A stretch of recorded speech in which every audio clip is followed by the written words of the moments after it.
Assalamualaikum warahmatullahi wabarakatuh. Nama saya Ayunda Asna, NIM 18205-116.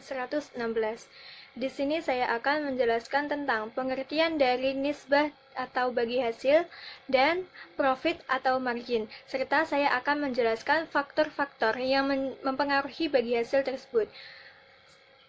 Kita mulai dari pengertian nisbah. Nisbah atau bagi hasil atau biasanya juga disebut sebagai profit loss sharing itu adalah prinsip pembagian laba yang diterapkan dalam kemitraan kerja.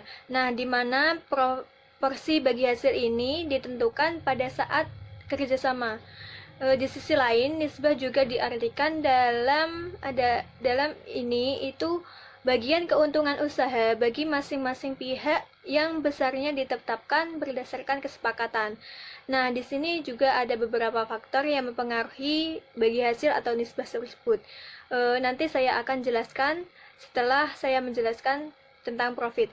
Nah, selanjutnya saya akan menjelaskan tentang profit. Profit itu adalah rasio profitabilitas yang dihitung dengan membandingkan antara laba setelah bunga dan dengan pajak atau penjualan.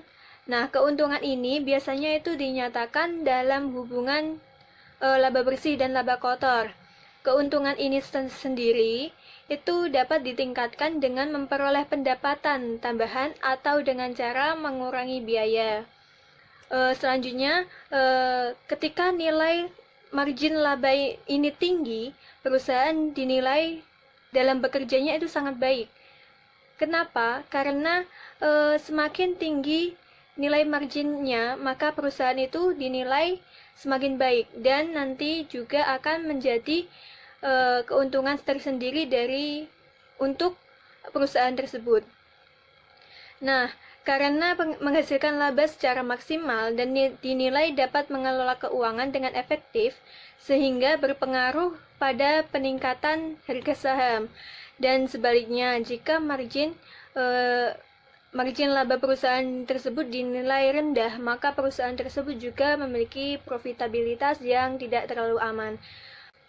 Dalam pengertian lain, profit margin adalah rasio pendapatan terhadap penjualan yang diperoleh dari selisih antara penjualan bersih dikurangi dengan harga pokok penjualan dibagi dengan penjualan bersih.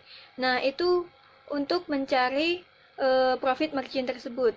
Jadi dapat saya simpulkan dari pengertian yang sudah saya sampaikan tadi, bahwasanya nisbah bagi hasil adalah pembagian keuntungan yang sebelumnya sudah disepakati oleh kedua pihak atau pihak yang lain atau bahkan beberapa pihak.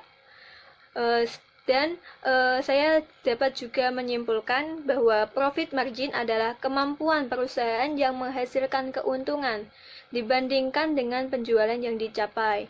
Seterusnya saya akan menjelaskan tentang faktor-faktor yang mempengaruhi bagi hasil atau nisbah tersebut. Karakteristik nasabah yang demikian membuat tingkat bagi hasil menjadi faktor-faktor penentu kesuksesan bank syariah dalam menghimpun dana pihak ketiga. Dan faktor-faktor yang mempengaruhi bagi hasil diantaranya yang pertama itu ada tingkat pembiayaan dengan mengukur financial deposit ratio atau bisa disingkat sebagai FDR. Nah, ini itu salah satu indikator tingkat kesehatan suatu bank yang menggambarkan tingkat efisiensi pelaksanaan fungsi bank sebagai lembaga intermediasi, sebagai lembaga penghimpun dana dan pengalokasiannya. Nah, yang kedua ini ada non-performing financing, bisa disingkat sebagai NPF. Nah, ini terjadi ketika terdapat pinjaman yang memiliki kesulitan pelunasan, disebabkan oleh unsur kesengajaan dan bisa juga disebabkan oleh hal-hal di luar kendali yang belum dapat ditangani oleh peminjam. Adapun faktor-faktor lain yang mempengaruhi bagi hasil atau nisbah tersebut, di antaranya ada faktor yang secara langsung dan faktor yang secara tidak langsung. Nah, di sini faktor secara langsung itu ada dua. Yang pertama yaitu investment rate, merupakan present tense, aktual yang diinvestasikan dari total dana yang diperoleh. Dan yang kedua itu ada jumlah dana yang tersedia untuk diinvestasikan. Nah, contohnya itu seperti kita mempunyai uang atau jumlah dana untuk kita investasikan. Itu bisa mempengaruhi bagi hasil. Terus yang faktor yang tidak langsung ini juga ada dua. Jadi antaranya itu ada penentuan butir-butir pendapatan dan biaya mudharabah. Dan yang kedua itu adalah kebijakan akunting atau prinsip dan metodenya. Sekian yang dapat saya sampaikan untuk pengertian dan faktor-faktor yang mempengaruhi bagi hasil. Dan selanjutnya materi yang akan disampaikan adalah penentuan nisbah dan profit, akan disampaikan oleh rekan saya. Silakan. Nama saya Dia Febrianti, NIM 2. Saya akan menjelaskan tentang penentuan nisbah dan profit. Nah, penentuan nisbah dan profit untuk bank syariah dan juga bank konvensional itu sebenarnya hampir sama. Cuman tuh yang membedakan itu bank konvensional tuh berbasiskan biaya, sedangkan bank syariah itu berbasiskan pendapatan. Nah, perbedaannya sudah terdapat di dalam makalah. Untuk bank konvensional itu penentuan nisbah dan profit itu ditentukan di muka. Yang kedua yaitu hasilnya lebih mudah ditentukan. Yang ketiga hasilnya lebih mudah diperkirakan. Yang keempat tanpa memperhatikan proses pemanfaatan. Yang selanjutnya yaitu tidak terseret keadilan karena berisiko itu tidak sebanding.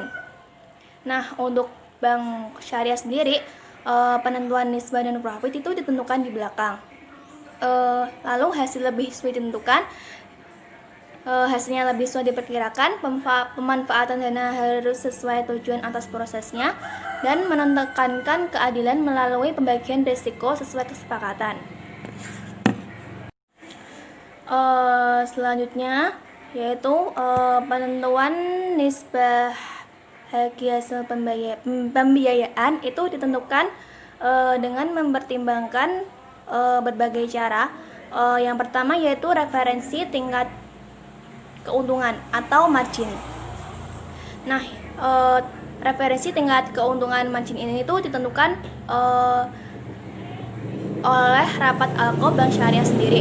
Nah, yang kedua yaitu perkiraan tingkat keuntungan bisnis atau proyek yang dibiayai, yaitu dengan mempertimbangkan yang pertama yaitu perkiraan penjualan, yang kedua yaitu lama cash to cash sale, yang ketiga yaitu perkiraan biaya langsung, yang keempat yaitu perkiraan biaya tidak langsung,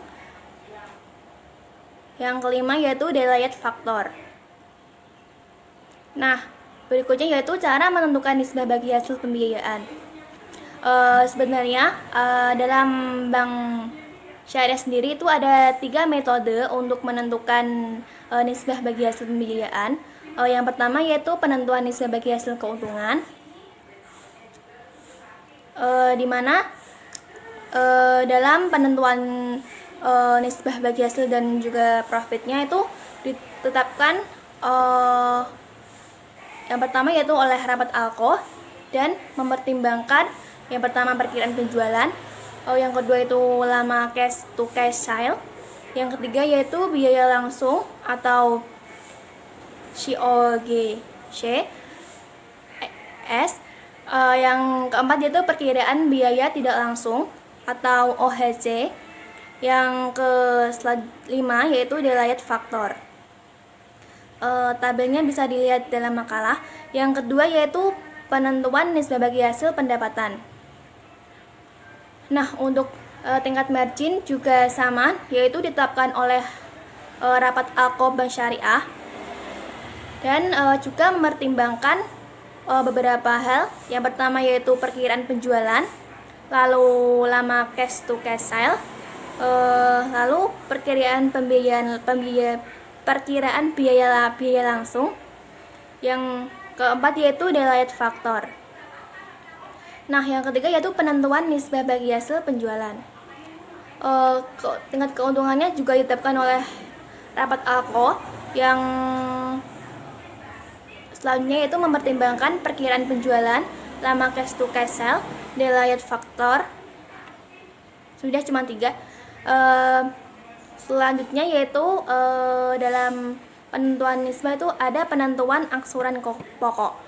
Nah, untuk penentuan angsuran pokok pada bank syariah itu dapat dilakukan dengan 2 cara. Yang pertama yaitu pembiayaan berjangka waktu di bawah 1 tahun, di mana pembayaran dilakukan pada saat jatuh tempo. Nah, yang kedua yaitu pembiayaan berjangka waktu di atas 1 tahun.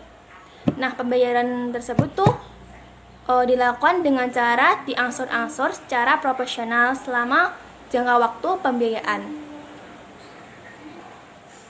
Titik. Nah, selanjutnya yaitu penentuan profit margin. Nah, pada bank syariah sendiri itu produk-produk pembiayaan itu berbasis natural certining contract atau sering disebut dengan NCC, yaitu akad bisnis yang memberikan kepastian pembiayaan baik dari segi jumlah maupun waktu. Nah, seperti pembiayaan mudorobah, ijarah, atau yang lainnya. Nah, margin keuntungan itu adalah persentase tertentu yang ditetapkan per tahun. Perhitungan margin keuntungan itu secara harian, maka jumlah hari dalam setahun ditetapkan 360 hari. Nah, untuk perhitungan margin keuntungan secara bulanan, maka setahun ditetapkan 12 bulan. Nah, dalam penentuan profit ini itu nah, yang pertama yaitu referensi margin keuntungan. Referensi margin keuntungan itu adalah penetapan margin keuntungan yang ditetapkan dalam rapat ALKO Bank Syariah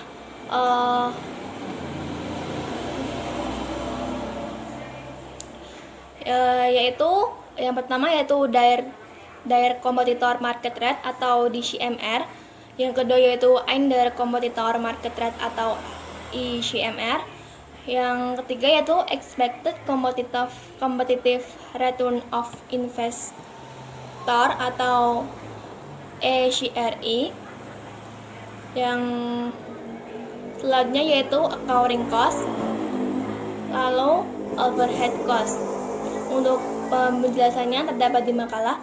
Yang kedua yaitu penetapan harga jual. Nah, setelah memperoleh referensi margin keuntungan, jadi bank melakukan penetapan harga jual.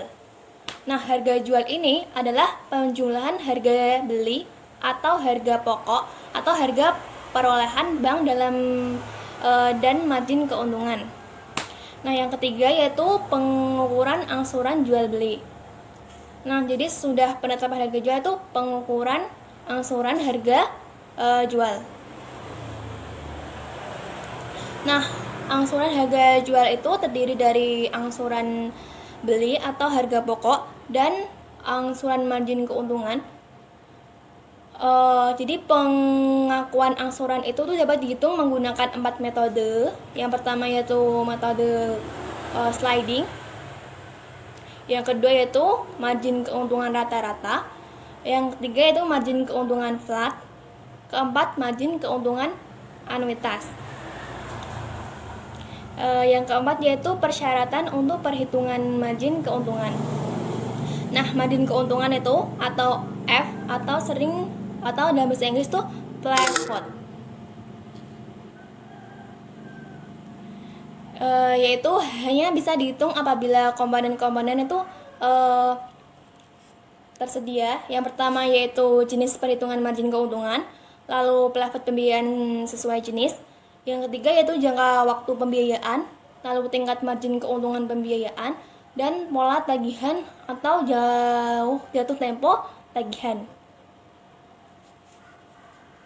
Penghitungan bagi hasil. Dasar yang digunakan dalam penghitungan bagi hasil adalah laba bersih dikurangi dari operasional tersebut. Konsep bagi hasil pada perbankan syariah. Pemilik modal menginvestasikan dananya ke lembaga keuangan yang bertindak sebagai pengelola dana. Selanjutnya, Bank Syariah mengelola dana tersebut melalui sistem pool of fund dan Bank Syariah menginvestasikan lagi ke proyek ataupun usaha lainnya. Selanjutnya, kedua belah pihak menandatangani berupa ruang lingkup kerjasama. Selanjutnya, kedua belah pihak menandatangani ruang lingkup kerja sendiri, nominal, nisbah, dan jangka waktu yang telah ditentukan. Dalam mekanisme perhitungan bagi hasil, pertama menghitung saldo rata-rata harian yang diklasifikasikan berdasarkan sumber dana yang dimiliki. Yang kedua, hitung aset pokok-pokok tertimbang sumber dana yang telah tersalurkan ke dalam investasi dan pokok-pokok lainnya. Hitung total pendapatan yang diterima dengan menggunakan periode berjalan. Bandingkan sumber dana yang dimiliki dan sumber dana yang telah dialokasikan atau disalurkan. Alokasikan sumber dana kepada masing-masing klasifikasi dana yang telah dimiliki sesuai dengan saldo yang tertimbang. Perhatikan nisbah sesuai yang tercantum dalam akad. Distribusikan bagi hasil kepada pemilik dana sesuai dengan klasifikasi pengelolaan dana yang telah dimiliki. Setelah melakukan perhitungan saldo rata-rata harian, selanjutnya adalah menghitung distribusi pendapatan dengan rumus DP sama dengan SR kali TP per TR, di mana DP adalah distribusi pendapatan, SR adalah saldo rata-rata per klasifikasi dana, TR adalah total rata-rata tertimbang per klasifikasi dana, serta TR adalah TP total pendapatan yang diterima dalam periode berjalan. Selanjutnya, perhitungan bagi hasil. Contoh soalnya adalah dapat dilihat di dalam makalah bahwa nasabah A membuka rekening di tabungan Islamic Banking pada tanggal 13 Agustus 2018 dengan saldo awal yaitu 1 juta. Nisbah yang diberikan adalah 50%. Bagian dari jumlah pendapatan yang dibagikan dari pihak ketiga tabungan Islamic Banking. Pendapatan bank bulan Agustus adalah sebesar 15 juta. Dan saldo rata-rata DPK tabungan Islamic Banking adalah 100 juta. Dapat dihitung perhitungan bagi hasil yang diterima nasabah. Pertama, saldo rata-ratanya yaitu 1 juta. Saldo rata-rata DPK tabungan adalah 100 juta. Nisbah bagi hasil 50% atau 0,5. Pendapatan yang dibagikan untuk DPK adalah 15 juta. Tanggal mulai tabungan 13 Agustus dan jumlah hari pada bulan Agustus adalah 31 hari. Cara menghitungnya adalah saldo rata-rata per saldo rata-rata DPK dikali nisbah dikali pendapatan yang dibagi hasilkan dikali jumlah hari pendapatan atau jumlah hari dalam 1 bulan. Dapat dihitung 1 juta dibagi 100 juta dikali 0,5 dikali 15 juta dikali 19 per 31 sama dengan 45.967,74 rupiah. Yang E, perhitungan profit. Pada umumnya menilai kinerja perusahaan hanya dari angka penjualan, biaya atau laba kotor tidaklah cukup. Konsep profit margin menjadi salah satu media analisis untuk mengukur kinerja perusahaan dibandingkan dengan periode lampau atau dibandingkan dengan perusahaan lain dalam industri yang sejenis. Apabila profit margin pada tahun X lebih tinggi dibandingkan dengan tahun Y, maka kemungkinan besar kinerja perusahaan lebih baik pada tahun X dan sebaliknya. Profit margin dapat digunakan oleh perusahaan untuk membaca siklus pertumbuhan atau penurunan bisnis. Salah satu konsep yang perlu diketahui oleh pelaku usaha adalah profit margin atau margin keuntungan. Konsep ini lazim dipakai untuk menghitung tingkat kemampuan perusahaan menghasilkan laba. Profit margin ditunjukkan oleh persentase angka. Persentase itu menunjukkan berapa rupiah keuntungan yang diperoleh suatu usaha dibandingkan dengan penjualan. Konsep ini dipakai secara luas oleh organisasi bisnis dalam berbagai skala. Di sini dijelaskan 3. Yang pertama A, gross profit margin. Bagian paling atas dalam laporan laba pada umumnya adalah pendapatan dan harga pokok penjualan atau HPP.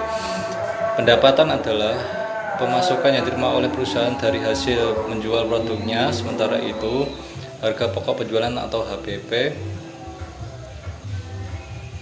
adalah biaya yang berkaitan langsung dalam proses produksi seperti biaya tenaga kerja atau bahan mentah. Pendapatan yang dikurangi harga pokok penjualan menghasilkan laba kotor.